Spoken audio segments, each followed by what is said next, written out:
Hello and welcome to Mirador Television. We are the biggest little TV in the world, based in Lewes, East Sussex in England. Our aim is to entertain and to spice things up a little. We will also keep an eye on the local politics, because let's face it, someone has to.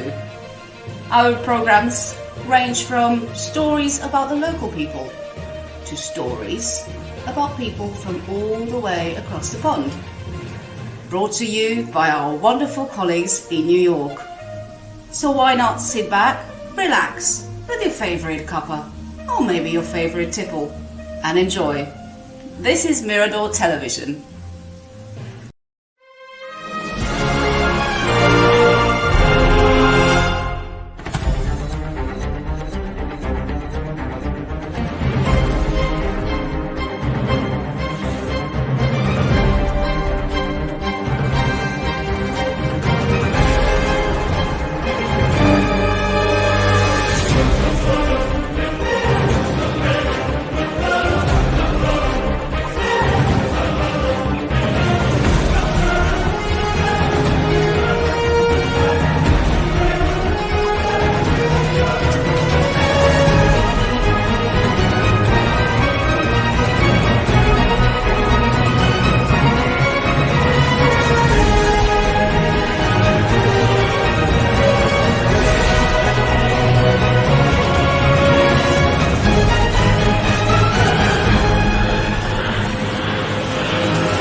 Well, good morning.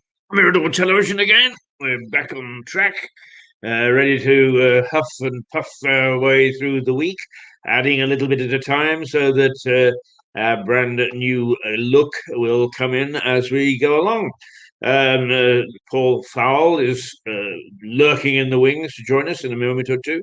But first, just a little typo error, because if any of you see that it says Mirador Television back from the break. Well, it actually doesn't say back, it says back. There's a little typo in there. And it reminded me of a character in American newspapers in the cartoons called Joe Blafusk. And Joe Blafusk had a little dark cloud over his head because wherever he went, there was disaster. So this morning in the spelling of a break, back from the break, there's an F in there that shouldn't be. Oh, go away, F. Anyway, the headlines. The Prime Minister says yeah, we're on for a pubbing next week and restauranting and so on and so forth under certain conditions. But it doesn't look as if many of us can go abroad much before the end of the summer. And the reason for that is that he's loath to let us go to places that are a bit suspect when it comes to the virus.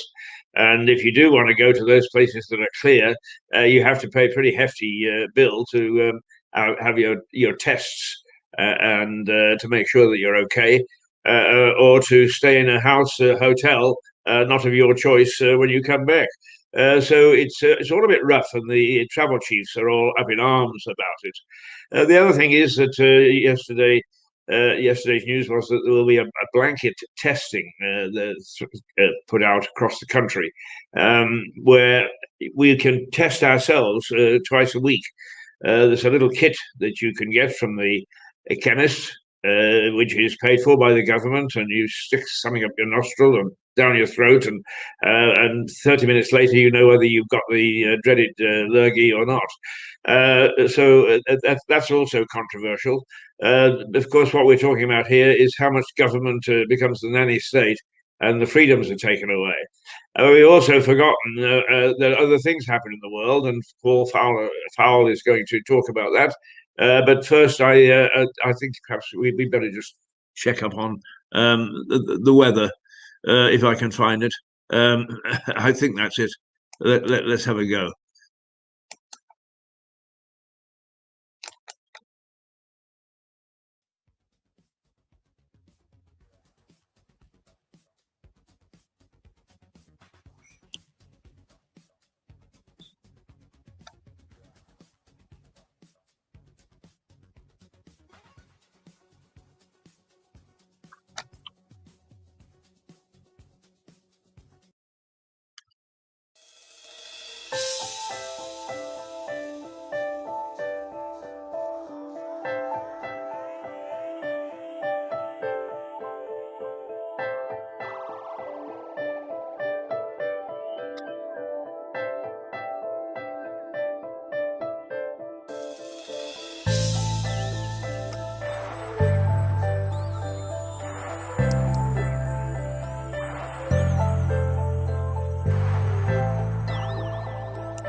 I get on when do I get on?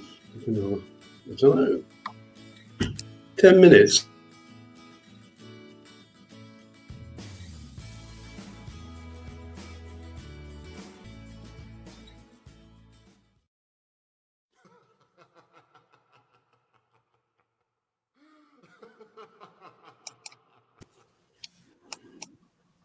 Well, there he is.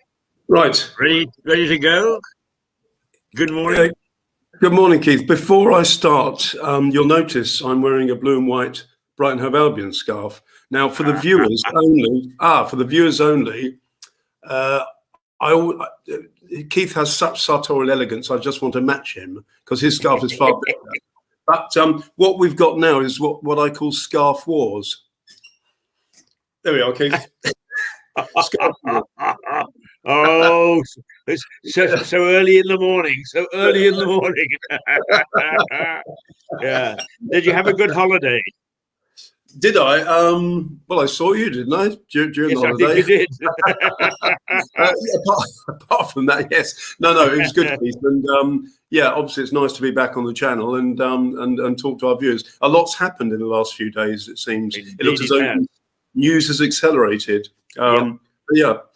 And we get on to your points that we've got to talk to the viewers later on. Very good, Keith. What I like is I think we are too insular. We'll go on to that later. We've got ideas, but your point that we discussed last night was very valid. That I think as Brits, as an island, we've always had this island characteristic, haven't we? So I think we should discuss about, should we be more integrated in the world, and should we look at world politics more? But that's for later.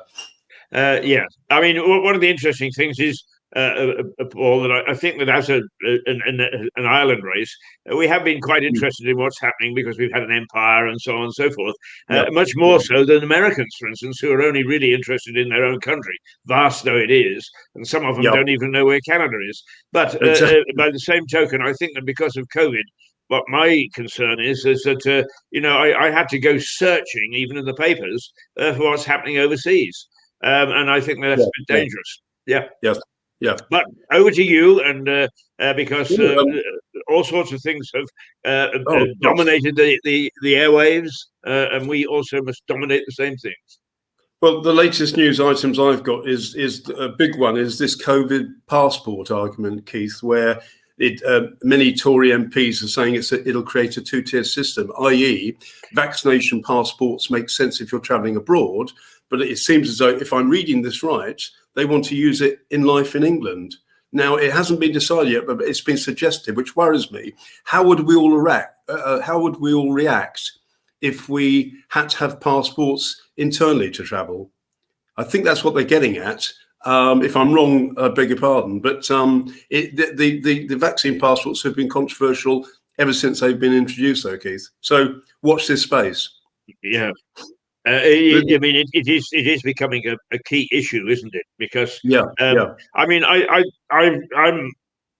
did a little personal post this morning saying that I am worried that the government is moving towards more and more of a domination of the media. We've slipped down in the international scale from 38 to 40, and the prediction is that we will end up somewhere in the mid 40s in the league table, and there are only 130 countries listed. And I think that a lot of the people, particularly libertarians, are saying, hey, this is another step on the way to eroding, as we understand, democratic freedom. And if you erode the media, you erode democratic freedom. There's no question about that. So, yes, I think that it's a key issue, is it not? Yes, I agree. It does strike one of Russia under Stalin, doesn't it? In some ways, having passports, if you haven't got it, you're locked up. Yeah. So we don't want that. Yeah, if I can, since you raised Stalin, as you know, I know Russia reasonably well. No, I don't. Yes. I know Moscow, and I have an association with journalism in Russia and so on. But there are 2 points. One, even today in Moscow, when you get to the hotel, they insist that they keep your passport. But if you're stopped by a policeman, and you must produce your passport to him. And if you can't, off you go to the jug.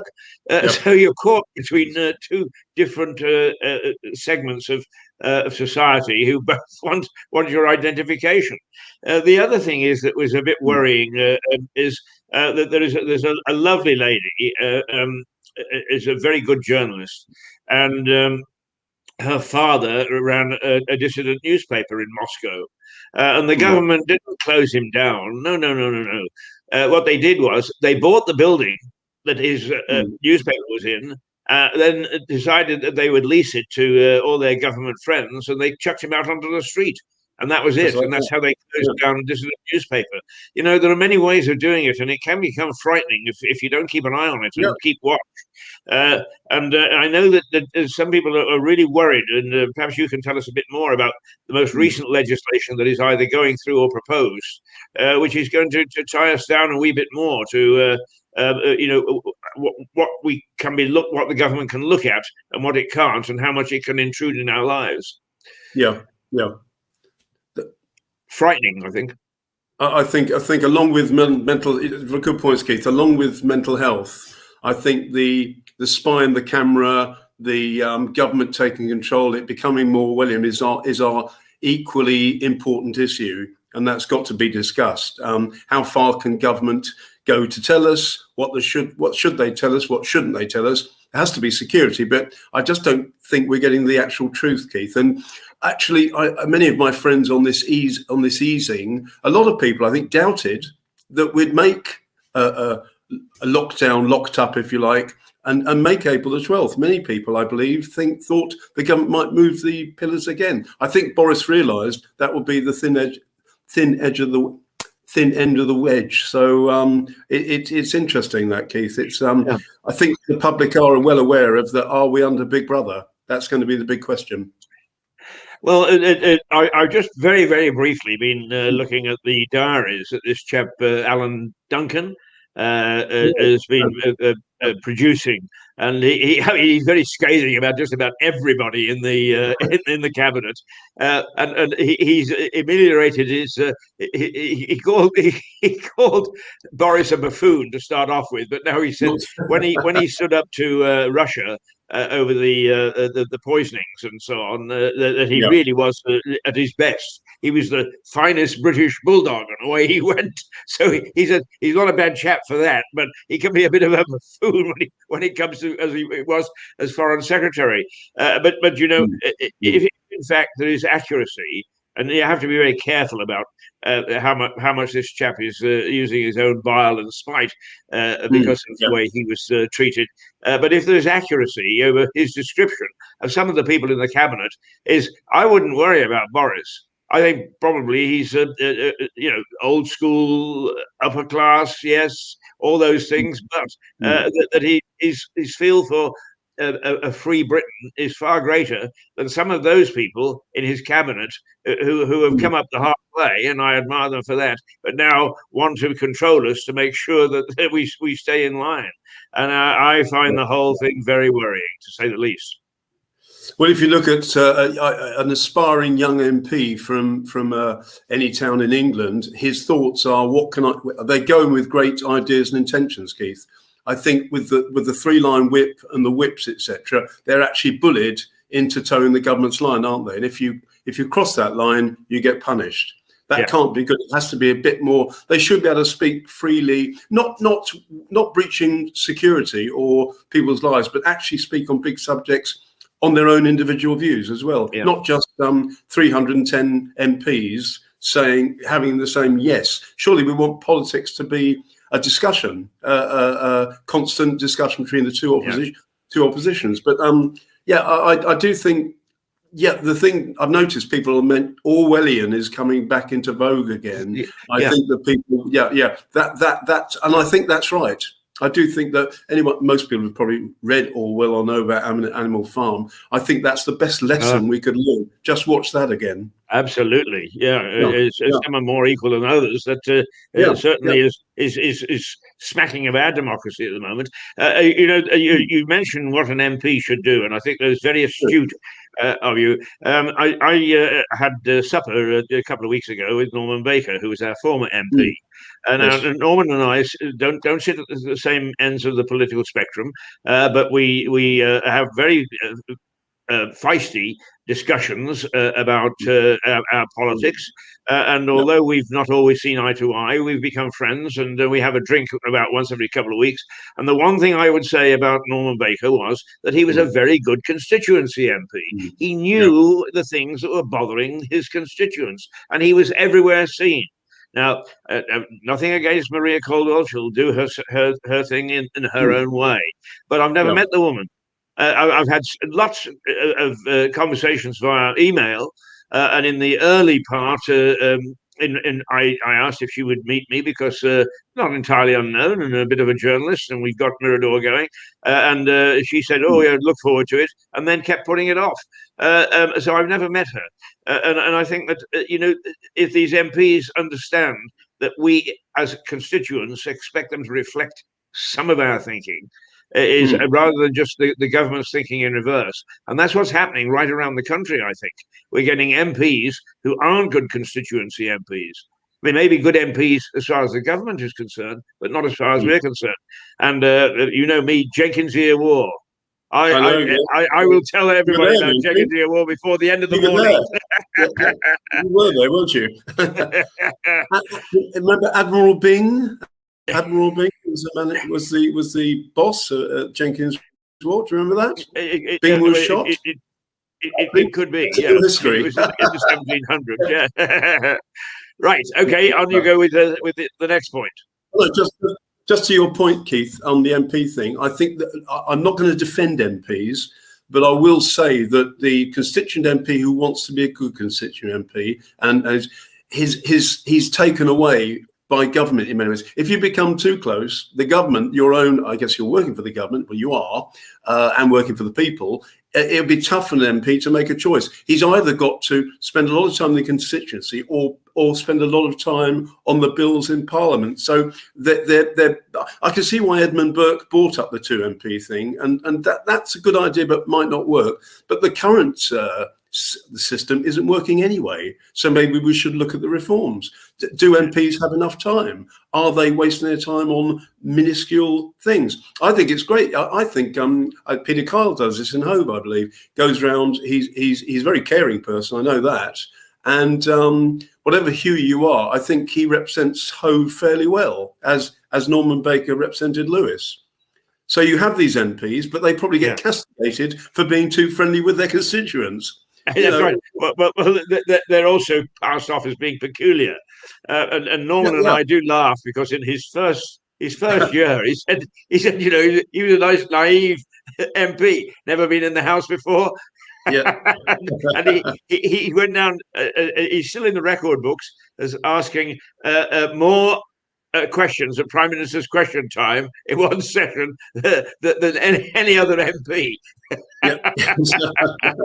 But actually, when you think about it, that really should be it should be a plus.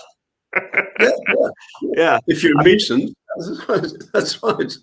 yeah, I mean, one of the things that I think that we sometimes we laugh and we giggle at some of the things that we have. I've heard people say PMQs, Prime Minister Question Time. Oh, what a silly idea! Why do they do that? It's all here. But in the 70s, I think it was when President Nixon. Yes, it would be in the 70s. President Nixon was still president. He Yes. came over here on a visit. And not many people know that at the back of the chamber in the House of Commons, there is just a little seat where strangers can come. They sit the other side of the mace, but they can sit on the floor of the House of Commons, so they get the feel for it. And as a special treat, because he's a special visitor, he was shown in, and he was able to watch proceedings from that seat. And after 2 or 3 minutes, he said to his aides, "Get me out of here." And as he went out, he was heard to say, "We would never have anything like that in the United States." In other words, presidents don't like being asked questions. Our prime minister has to put up with it, and I think that it's important that we understand the worth of those sort of things. Yeah. Sorry. Well, as I say, we're on chat this morning. we're typical islanders. Here we are. We criticise our government every minute of the day, and yet look around you. What government have you got in France? What have you got in China? What have you got in India? I think if there's no government doing it right, but ours is probably doing it better than many. Is the simple answer. Well, I mean, I don't know about government as such. I mean, you can always have abuse of any system. But as I've said to you, it came up again over the weekend about the Republicans, the troubles that the Queen is having with her family. And that's got absolutely nothing to do with the constitutional monarchy. Yeah. But there we are, somebody else whittering on about if this is it, and how much does it cost, and so on and so forth. I tell you, it is valueless, invaluable. I mean, you can't put a value on it, the system that we've got. And they really upset me, these people, because they're so illogical. I mean, if anybody's illogical, it's me, but they're 10 times worse than I am. Well, I know that. I was going to say, Keith, we're almost. Shall we just address a few updates for the viewers? The one thing I wanted to bring up, of course, I've called it April the 12th is nigh. Now, here's the thing: what will the British show the best part of their character or the worst part? This pent-up frustration is probably one of the worst in the last few years. Everyone's got their seat at the pub booked. We all know that. In a way, if the whole country's out getting drunk, well, obviously it's a good time for burglars. That's the first point. Secondly, if everyone's trying to get into the pub and there's people will be drinking, well, landlords are quite good, but people will be over drinking. Will you have many, what should we say, incidents outside pubs and incidents in town centre? I think the government's got to worry there. The police certainly have.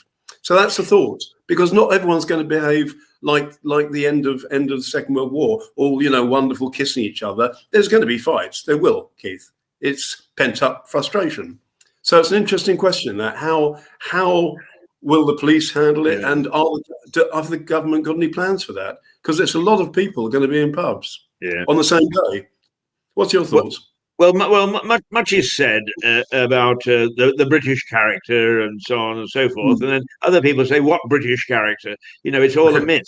And I think actually coming up to the time that we were attacked by this bug, I'm sorry, I call it a bug, a virus or whatever, when we were attacked, I think we become a fat and sassy society, and that a lot of our principles, a lot of the things that we were very proud about being British for, had disappeared. And I think that what will happen is that this is going to be a test when we come out of it. Let us see what the British character is. And if it's found to be wanting, then I think that it's time for a few people to start to get onto their horses and their high horses and say, come on, let's get back some of the values that society needs. Because I think that a lot of values that everybody says are here I mean, banging pots and pans for the NHS is one thing, but actually looking after your neighbour, which we don't do. I haven't a clue who my neighbours are. Well, I say hello to one side, but right throughout the country, at one time everybody knew who their neighbour was, and nobody does anymore. Now that's a sign, I think, of a society that's going a bit AWOL, so it'll be interesting to see. I think once we are tested with lock up, as I call it, just how we behave as a nation, as a race. Well, that's right. That's right. Are we fragmented and valueless? And I think it's a chance for us. But if we don't seize the chance, Keith, will go the other way. That's the problem. That we've got to seize the initiative straight away. If we let it go, people will go back to their old bad habits. Yes. Well, I don't think they go back to their bad habits. What I think will happen is that their bad habits will be exacerbated. I think that they'll be even more. Well, if you buy me a few more drinks, I'll be grateful for my bad habits to come back. Well, I'll tell you one thing is when we get off next, if we're still here next week. It means that we can actually go and have a pint after we've had our discussions at lunchtime. Paul, what I'm going to do at the moment is I think I've got the right one, but the lady who is a great supporter and handles our PR, Susan Harris, gets up every morning and goes out and takes nice photographs of Lewis. And then she sends them on to me so that I can put them into a little collage. Let's just take a look so that we can see what are the good things about it. Now, the thing is, I can't actually see whether I got the right the right film. So forgive me if we go a bit skew. Let's give it a try. Okay. Whoops. There we go.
Well, now, you see, there's a gentle look at Lewis, how lucky we are to be in such a beautiful, beautiful town. I mean, I know that you now live in Hove, but you've been a part of this community for quite some time, and you've looked after it as a policeman as well as a banker. I think that the way that Susan sees it through her lens is just lovely. And if we want to try hard to look at values when we come out, those are the sort of values. The beauty, the sensitivity, the loveliness of what we've got. And there's a bit of history, there's a bit of beauty, there's a bit of environment, there's a bit of everything. And she's going to do that for us regularly. So that gives us a bit of peace and calm partway through the morning. Nice music as well. Yeah, Keith, before that's good news. But I think we're living in a live now, pay later society. I think that kids have got used to having huge debts, etc. They think the problem is the modern, I'm not having to go at I'm having to go at our generation as well. But the younger generation is wanting it to be all nice and sweet and etc. without preparing to really put the hard yards in. And I think that's the difference. Because we were post-war, we had to Britain was recreating, everyone pulled together. I just see we're a bit too fragmented for that. So it's a tough one. If you could unite Britain, you'd be pulling off pretty much a miracle, I would think. Oh yeah, I mean, Yeah, we become a much more disparate nation, haven't we, since yeah, yeah. the end of the war? And we've welcomed all sorts of people who have become very good citizens. There's Mm, still some controversy about it, but nonetheless, uh, um, we are a very varied society, and one can't yeah. expect everybody to pull in totally the same direction. But as long Mm, as I mean, the thing that bothers me is the way that Nicola Sturgeon and so on is whipping up the Scots. yeah.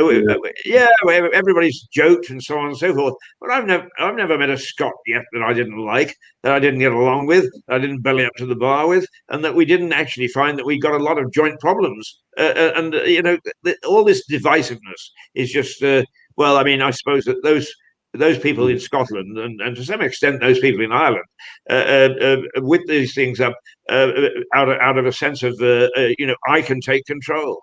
I don't know. Yeah, but I'm not. Keith, I'm not a psychologist. I'm no, just a good old journalist. yeah, my mother was Scottish. If she was alive today, she would say ridiculous, the whole thing. As you know, I've got friends in Mull, I've got friends in Aberdeen. Trust me, I don't think they will go for independence. They know it's easy to be Rob Roy and fantastic, isn't it? Brilliant. But when it comes to it, they're broke. So I hate to say that they are practically broke without British. My understanding is British taxpayers' money. So it's in their interest. We love Scotland. Like you, I can go down Sauchiehall Street in Glasgow, Edinburgh. They're fantastic people, but they're being ill served by what I consider a poor government. And I don't think people would argue that. I think Scotland will stay for the very reason they know where their bread is buttered. Yes.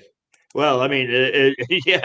I can't see Macron is flapping Oh, around now. Macron. It is interesting, isn't it? How Yeah, when things go wrong, because he was a big supporter of keeping us in the EU and keeping the EU together, and of now he's course. flapping around, and everything that goes wrong in the EU is our fault. I mean, Yeah. he's making an idiot of himself.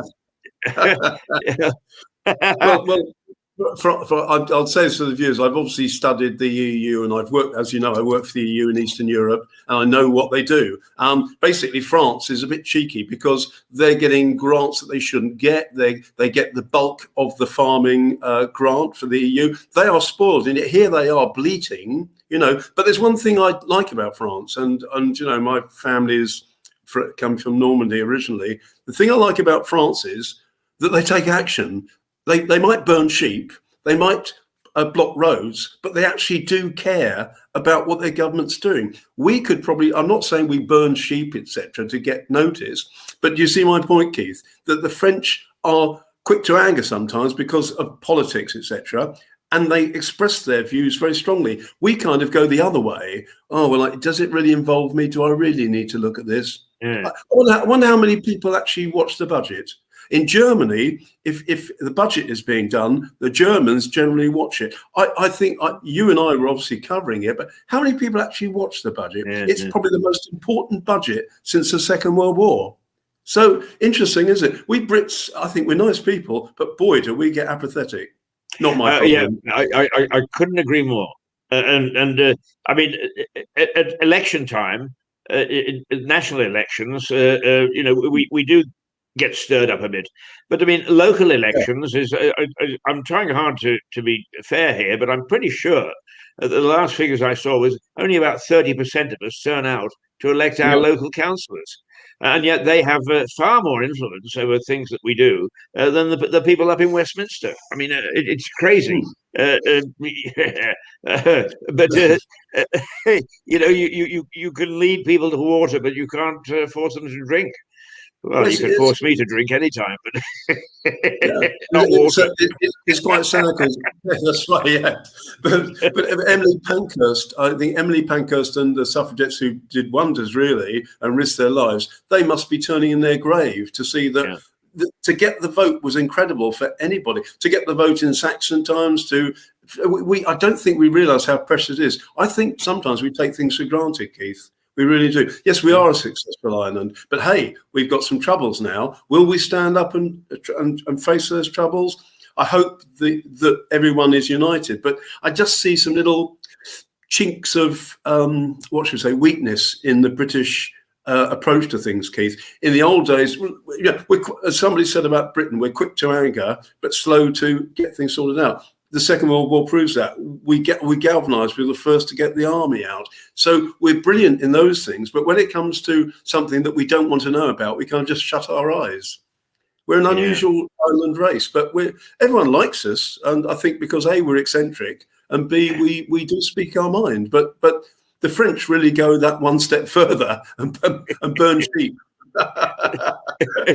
Eccentric, you're absolutely right. You know, when I look at it, well, it's just me because I'm an eccentric. I mean, totally eccentric. As a consequence, I'm attracted to people like you who are also eccentric. Well, that's so most of my friends are eccentric, but I often wonder, is that true of the general population? I haven't a clue. Paul, I'll tell you what we're going to do, because just to lighten the mood a little, because we've still got serious things. It's 8:05. Let's just take a look at something that could be coming up this summer, with any luck at all, if lockdown keeps on going. Because I know that our good friend Rupert Lloyd Thomas is busy back. He's back in this country. He's come back to live here from Canada. He's down in the West Country, but he used to come over from Canada to look after this particular item. And let's hope that this is very British, in my view, and let's hope it comes back. The Pearl Hill line, doesn't it?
Now, those pictures were given to us a couple of years or so ago by Gun Hill Studios. They do an absolutely superb job. Marvelous. So if you want a video done, they're the people to go to. But I mean, that is very British, isn't it? It is very British. Oh, no, that's unlike that's eccentric men in old, beautiful cars.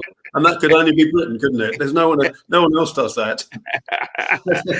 You know, there is hope for us, because I don't know whether you noticed, but those eccentric men have always got beautiful women in those cars. I think perhaps what we better do is get one of those cars for ourselves. Well, that's right. Yes, it is. Okay. No, that's right. Very English. Back to the serious stuff now. What else have you got on your list? We covered April 12th. What issues what lessons have we learned from this? I think we've covered it really, but I just think that you can understand that isolation has caused a lot of mental health. That's priority address.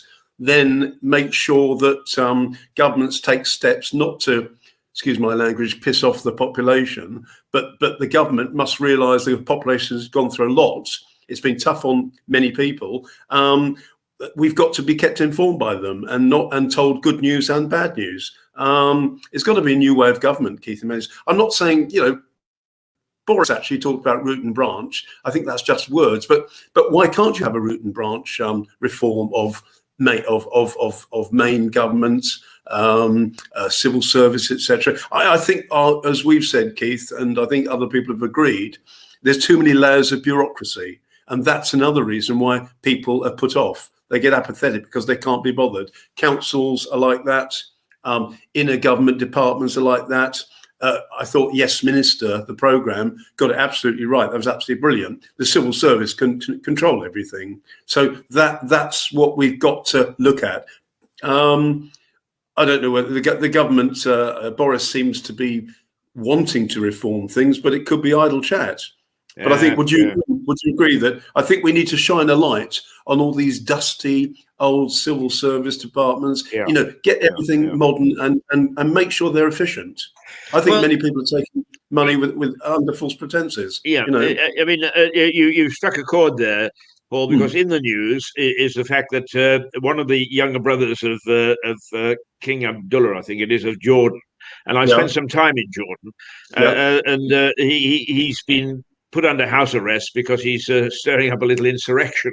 But one of the interesting things is when I was there that I found out was that the king is a reformer. He spent a lot of time in the West. He didn't even think that he was going to become king. So he went in fully ready to try and bring his country into the 21st century, 22nd century. Right. But what would happen is that he would come up with a great idea. Let's do some irrigation here. And the newspaper would say the king has come up with this brilliant idea and the cabinet is supporting him and so on and so forth. And then immediately his advisors, the cabinet, would all get together in cabals to see how they could stop this reform taking place. I suspect that probably our own system is, it doesn't matter what Boris says, is that he can wave his flag and so on and so forth. But if there are people conspiring against him and cabinets, because they are the pretenders to the throne, then work against it, and that's not in the public interest. So I think that he's probably quite genuine that he wants root and branch reform, but I don't see it coming. Well, it's like I thought Yes Minister, with obviously the two people who wrote it were ex-civil servants. They got it absolutely right that the Prime Minister and the Cabinet came up with a great idea, and then Nigel Hawthorne, the character, will come in and say, "No, Minister, you can't do that because of Section 509. I'm afraid that's against the rules." Oh, sorry about that. Yes Minister was very big in America because you can understand why. They thought there's somebody as bad as us. But, Keith, you're right. Yeah. But we've got to reform, and the government has to introduce a programme of that. Yeah. The second civil servant who plays in that is almost your name. I think it's Derek Fowler. Derek Fowles. Derek Fowles. That's right. And he went on to play the police constable in Heartbeat for many years. And I look at him and I say, I admired his acting there, but in Heartbeat, I thought as the police sergeant, and he was in it in the series for almost its entire length. He was absolutely brilliant, brilliant. Sorry, go on. No. I'm a fan of Heartbeat for two reasons. Yeah. First of all, I think that it's a brilliant series. But secondly, the chairman of the training company that I belong to, Ward Thomas, the late Ward Thomas, he died about a year ago, but he was chairman of Yorkshire Television when they made that series. And he said what they were looking at is something was like the Archers, but in television. So, it's the phone's going. They always do. Anyway, what's next on our agenda? Is that your phone or mine? No, it's mine. Right, I'm not on the agenda. We're moving well now. So, it's. Sorry about this. I'm just saying. It's an attitude, Keith. I think the apathy attitude. Why don't we take the optimistic, realistic approach? following Churchill's phrase, I added to this. It's better to be either an optimistic realist or a realistic optimist, but you don't want to be a don't care person. But there'll be three sections of the British people. There'll be those who are optimistic realists, there will be those who are realistic optimists, and those who have a don't care attitude. And that's how it's going to proceed, Keith. It's trying to get the don't care people to buy into what the rest of us want to do. So it's actually attitude. Actually, I think Edmund Burke touched on attitude. He always said that if the people can take from the government a certain attitude and be inspired, then great things can be achieved. Disraeli was a great prime minister. He was loved. Victoria loved him, and the people kind of bought into him. Now, do we actually these days buy into our leaders? I don't think so. I don't think so either. Yeah. I think there is a divorce between the people in Westminster, and for that matter, the people down in Southover. I mean, I'm not picking on Southover. I think it's true right across the country. Is the contact between people and what we want, and actually the people who are in power, is that they want to do what they want, with scant regard for what anybody else wants. But it is. It is sad, I think, that we've got this sort of situation, and we shouldn't be distanced. You know what we say about Mirador television is we are like Marmite. You either love us or you hate us, but you never forget us. And that used to be government. You either loved them or you hated them, but you never forgot them. They're easily forgotten nowadays. Yeah, that's absolutely right. But that's the worry, Keith. It's really, I mean, the budget was a failure, I think, overall. It was a live. Actually, Priti Patel was probably doing what many of the people do, is saying that it's live now, pay later, because God knows when the bills come in 2 years' time from this recovery, I hope we're in better shape to pay it. Otherwise, we'll start printing money. Well, Yeah. So the budget was a bit of a damp squid, I thought, and I think I didn't read all the critics' reviews of it, but I don't think it was a very much. We'll bail you out with plenty of money, but hang the rest of the second year, etc. It just didn't. The figures didn't add up, Keith, as has now been proved. So, but at the time, you and I actually discussed the Chancellor on his feet, and his presentation was immaculate, absolutely superb. Yeah. And I've always said, one of the things that I hate doing, and in fact, I won't do it. I don't mind questioning a politician, but I will never enter into debate, because they are superb debaters, and they can spout utter nonsense and make it sound as if it came from the mouth of God, and they are excellent. A bit like us, really, Keith. Yeah, well, no, but everybody recognises that what we spout is nonsense. That's why we get away with it. Paul, let's just remind people about the weather today, just for a moment. Okay. Yep. Okay. Please hurry up.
I just love that guy at the end. I That found was him, or I you. made him up. Actually, I made him up. No, it's not. It's not me. In fact, the thing that it's described as a maniacal laugh.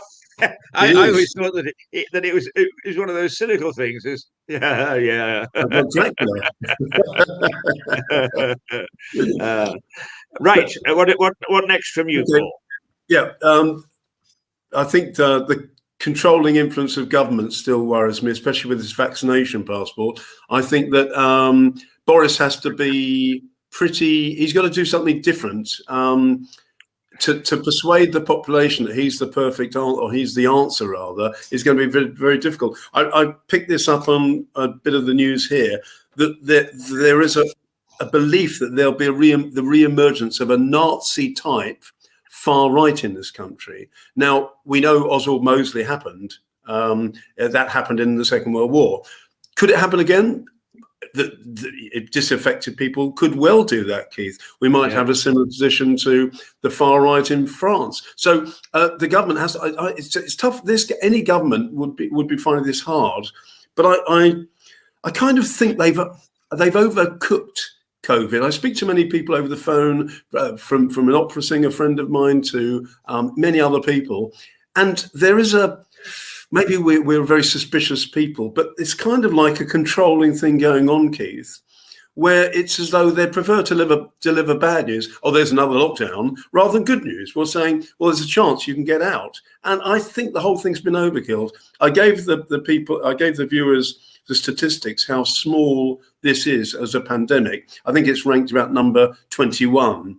And I just think that it's something that I'm not happy about, and other people share my views, that we're not being told everything, and we ought to be at least kept informed over the next few months. Yeah. And, as I say, we're all going to get smashed. No, we're all going to have a fun time on the 12th. Yeah.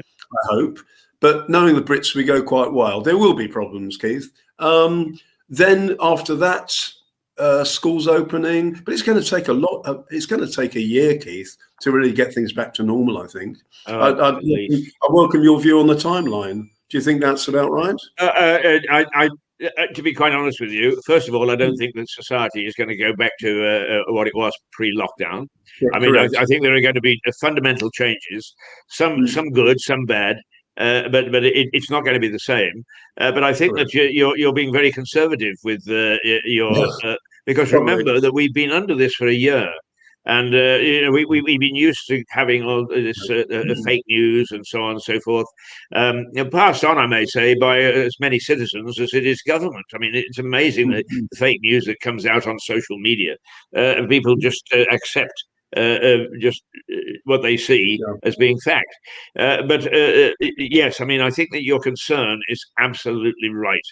I do worry a little bit that. The information coming out of governments at all levels, let's say governance rather than governments, because patronage is at a high level when it comes to information officers and so on. At one time, of course, prior to Tony Blair in 1997, we used to have the Central Office of Information, which was a government department that was quite divorced from any political party.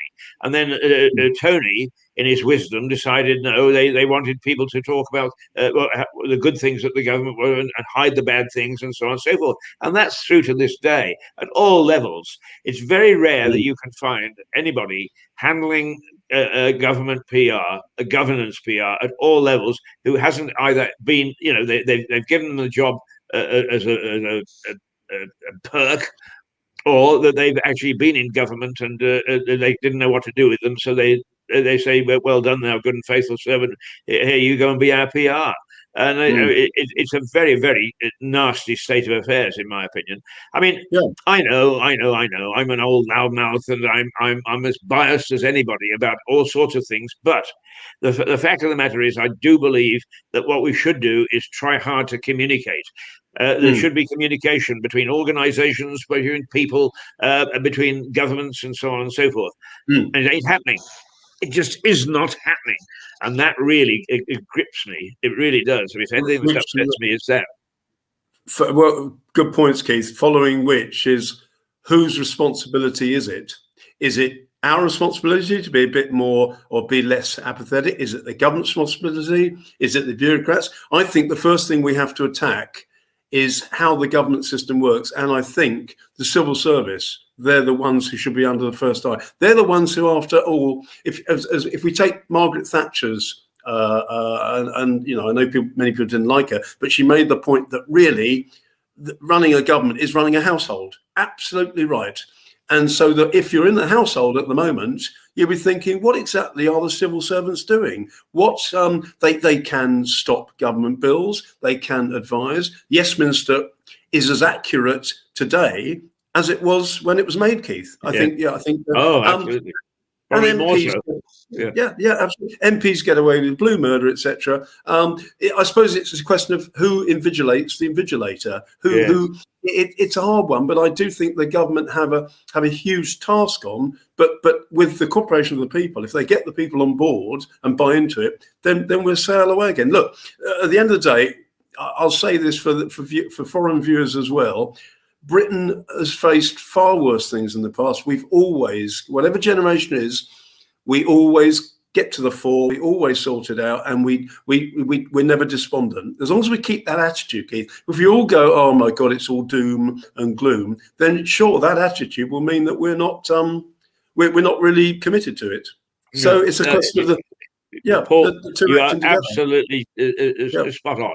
I mean, okay, we've been very, very critical this morning, but after the weekend and a chance to take stock, and one of the things that really, really pissed me off, I have to say it this way, is that when people are actually looking at sort of want to phone you to talk about your credit card or your bank statement and so on, is they're normally in business hours.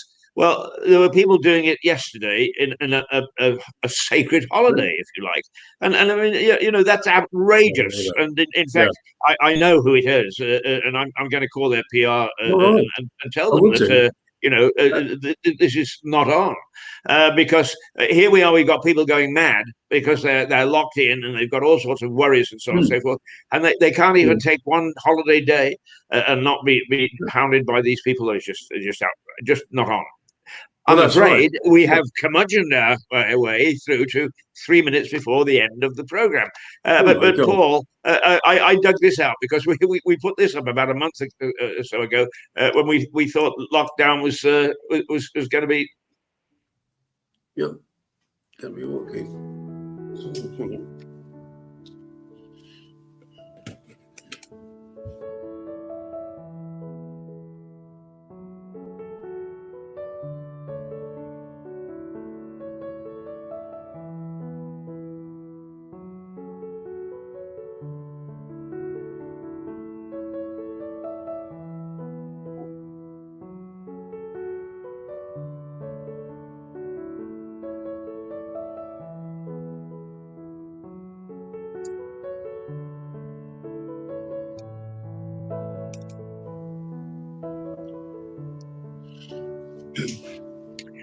Let's hope that this is what we can see. Yeah. Well, Keith, the good news is I'm confident enough to believe that we'll come through this with flying colours. So I've just got every faith in people, whatever generation. There are good people and bad people, but we always come through, don't we? Yeah. That's why people like us. Yeah. The old Dunkirk spirit, etc. Exactly. Yeah. Can I issue a warning to people? There are two things that have become scarce as hen's teeth. One, I've had a tooth problem, and even though I've been with my present dentist for over 30 years, the most he could do, and actually turn up at church on Sunday, on Good Friday, so we could actually wave to one another across the pews, but he couldn't see me for almost 3 weeks. All he could do was to give me some medication to try and keep the discomfort down. And secondly, I've got the same relationship with my hairdresser, and he can't see me for about 2 weeks. So if you want your hair cut or you want your teeth fixed, book now if there's anything wrong at all, because it's going to take you a long time for these services to get back into kilter. That's right. Yeah. That's a good point, and a critical point. Yeah. Oh no. No. But Right. it's nice to talk to you, Keith. I'll catch Okay, up with you. No, we hopefully will have some good news on Thursday about you, and I look forward to you springing the trap. In the meantime, let's go out and you and I are meeting later today anyway, and we'll sort out a few things and take everything forward. There's no question, and we will say this because it's still it's just come up to the half hour. We have not given you what we were giving you pre-lockdown in the service from Mirador Television. And it's basically because, like a lot of small businesses, we have gathering money is difficult. And we're one of the 3 million small enterprises that slip between the cracks. And we think we're going to get a little bit of help from the council, but it so far hasn't transpired. And I don't care how small you are, you can't run it without money. So we don't pay ourselves. Believe me, we pay ourselves very little, if at all. It's not as if we're greedy, but we hope that today was the start of a fight back, and that we've got some very good ideas and some very good programs being developed. And I hope that you'll stay with us and you'll stick with us, even if it's putting up with Paul and I being curmudgeonly and having a go at just about everybody and everything in sight. So until tomorrow morning, when you've got me again, and then Thursday, when the old man there is going to join me, this is Keith Hayes from Mirador Television. And Paul Fowle. What did I say? Yeah, so I just added, finished off Paul Fowle. Oh yeah, no, I was going to say it's goodbye from me and it's goodbye from him. Paul, thanks for being with us, and thanks for your very astute comments, and thanks for being as sprightly as you are, because I think there are too many commentators that are willing to doff the cap. Let's see. A store's called Peacocks. There must be a. Sorry? Are they in liquidation? They've been. No, it says that they've been saved and that 2,000 jobs have been saved. That's the breaking news. Yeah. So I think as a business correspondent, you'll want to know that, and perhaps you can tell us more about it next time. I've got to say, I've got stuff from Peacocks. It's very good. I must say, Keith, I've been in there and well run. Yeah, so that's good news. Well, you can give us a rundown on Thursday. Okay. All right. We'll talk ourselves silly. Right, till tomorrow. Toodle pip. Toodle pip.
Toodles.